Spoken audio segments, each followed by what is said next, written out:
Hello everyone and welcome to Blogger and Everything, and welcome back to the channel, and welcome back to yet another win. This time Hansi Flick securing a 2-1 win at home on his La Liga home debut.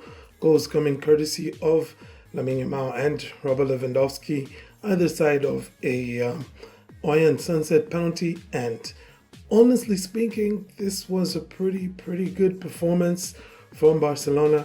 Don't really have much to complain about, but somehow I should find something, because like I always do with my match reviews, I'll take you through the negatives and the positives before giving the team rating and the manager rating and picking a man of the match. So if this is your first time tuning in here, this is how we get things done around here.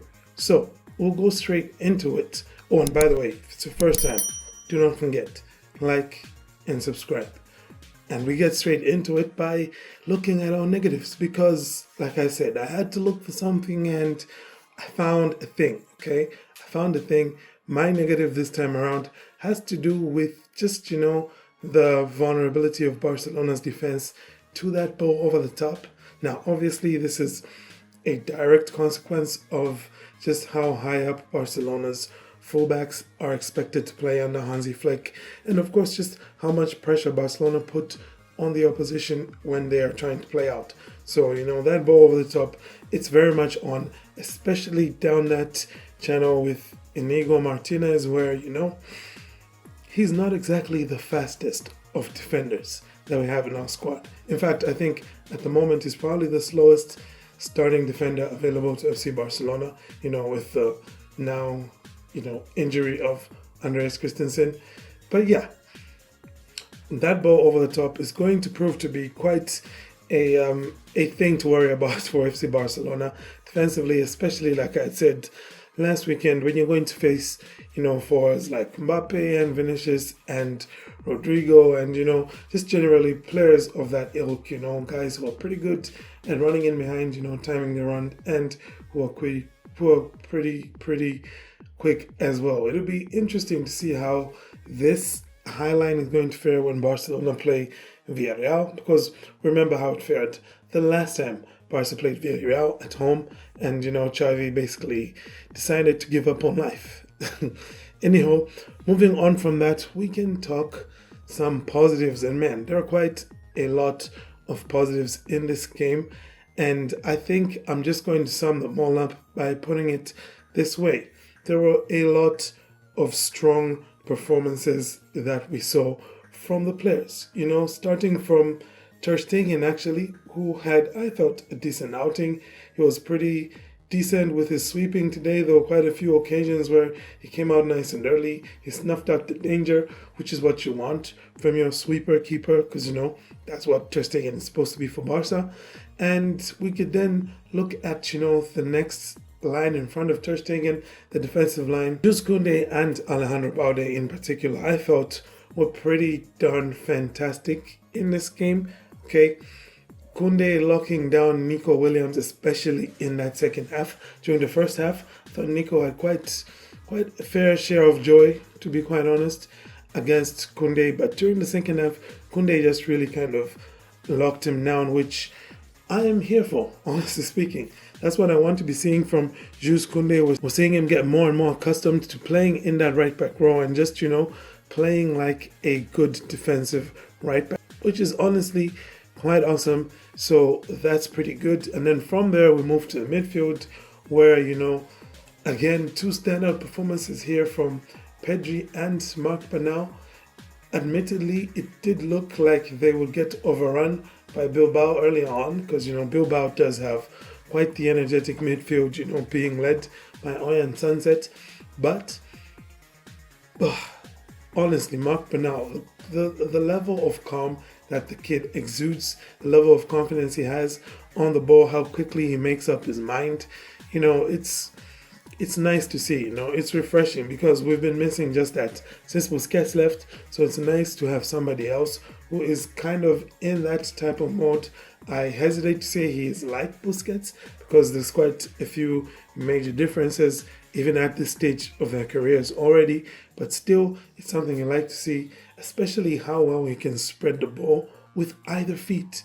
with either foot, left, right, left foot, right foot. It doesn't matter which one. He can pick a pass just as easily, and he's good at spreading the ball out to the wingers, who once again here are going to be two other positions where I have people to single out for praise, even though I guess Rafinha wasn't playing wing, was he? He only played it towards the end. So I'm singling out Rafinha and Lamine Yamal here as well for some praise, because once again I thought they took the game really to Bilbao whenever they got the ball to their feet. And this is exactly what I believe Hansi Flick wants from players like Rafinha, players like Lamine Yamal. And of course, the guy up front as well, Robert Lewandowski, had quite easily one of his best games in a while wearing that Barcelona shirt. He could have easily have had a hat-trick, should have probably. And yeah, in fact, this was probably his best performance since his last hat-trick, which was against Valencia, right? When he scored that peach of a free kick and Barcelona won that match by about 4-3, I think. Or was it 4-2? Memory betrays me here. But either way, this was a good performance by Lewandowski as well. And just honestly, it was great to see so many players standing up. Once again, like I had said earlier, Rafinha in particular, for me, I felt was a pretty standout performer. Just, everything that he brought, the press, his decisions, when to pass, when to hold on to the ball. Him and Lamine Yamal today, they really looked just another level. Like you had Nico, of course, who was doing his thing as well on the other end from Bilbao. But it's to their credit that both Lamine and Rafinha did look just that cut above what Nico was doing. And I don't know if I mentioned Koundé and Baude already. I probably should mention Baude once again, because I felt, especially in that second half, he was really putting that Bilbao left-hand flank, single-handedly he was putting them under pressure, because he demanded the two-man team, and each time he was being double-teamed, he still managed to get the better of them. And it's really no coincidence that Barcelona's winning goal came from some combination play down that flank, which started with Baude, then went on to Rafinha and Pedri, and of course Lewandowski sweeping up, pouncing on that loose clearance by the Bilbao goalkeeper. So it probably goes without saying that when we're going to talk team ratings here, I'm going to be quite generous with Barcelona's team rating. In fact, I felt they were quite unfortunate to concede here today, because Bilbao didn't really give you that much where you thought like they deserved to come out from this game with something, the way that, say, maybe Valencia last weekend did. They did give Barcelona quite a few headaches in that first half. Bilbao, on the other hand, not so much that they gave Barcelona to worry about here. And of course, even that penalty, it was a bit more of a fortuitous one, really. It was, of course, a penalty, but, it was more just because Kubarsi just fell on the guy rather than, the guy bamboozled everybody and, got fouled in the box or whatever.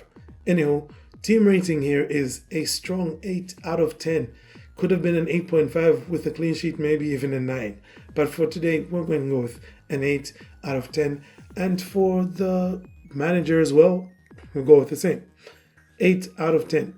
And honestly, I was thinking of giving him 7.5 just because he started Ferran once again when, he has Pau Victor on the bench.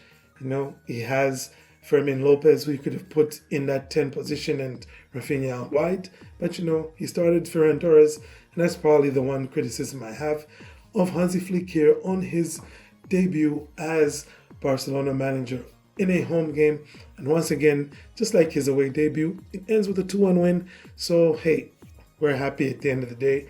And we're going to pick our man of the match. And this is where I had a bit of a tough time, because La Liga went with Lamine Yamal. I kind of understand why. I want to go with him as well. But I really just loved what I saw from Rafinha in this game. I mean, sure, he didn't get the goal like Lamine did. Wonderful goal that was. And he didn't get the assist that he should have. He should have at least had 2 assists here, right? Because he was on the cross where Lewandowski hit the post as well. So, anyway, for me, I felt Rafinha was the man of the match, even though he didn't get a goal contribution. I know, kill me in the comment section if you have to. But I give it to Rafinha, though I can understand giving it to Lamine Yamal. Either way works for me. But it's Rafinha for now. And it's that. That's all. That's all, folks, for now. So I thank you for tuning in. Let me know your thoughts on the match, on the performance from Barcelona. What did you think of the players that we saw and what we saw from them today? Let me know. Aside from that, I thank you all for tuning in. Do have a great day and Forza Barça.